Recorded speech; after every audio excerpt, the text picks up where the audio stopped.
بسم اللہ الرحمن الرحیم۔ لاکھوں کروڑوں درود حضور پاک صلی اللہ تعالیٰ علیہ وآلہ وسلم اور ان کی آل پر۔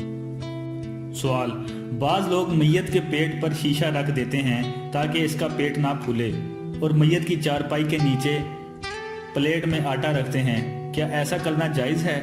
جواب: میت کے پیٹ پر کوئی بھاری چیز مثلا گیلی پٹی وغیرہ رکھنے کا حکم ہے کہ پیٹ پھول نہ جائے۔ بہار شریعت 809/1۔ شیشہ رکھنا ضروری نہیں، اگر کسی نے شیشہ رکھ بھی دیا تو کوئی حرج نہیں۔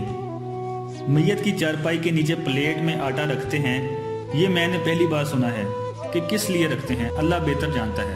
اگر اس لیے رکھتے ہیں کہ بعد میں ایصال ثواب کے لیے صدقہ کر دیں گے تو بھی چارپائی کے نیچے رکھنا فضول ہے، ویسے ہی صدقہ کر دیں۔ مدنی مذاکرہ 4 محرم الحرام سن 1440 ہجری۔ جزاک اللہ۔ اگر آپ کو ہماری ویڈیو پسند آئی ہے تو اپنے دوستوں کے ساتھ شیئر کیجیے، اور مزید اچھی ویڈیوز کے لیے ہمارا چینل سبسکرائب کیجیے۔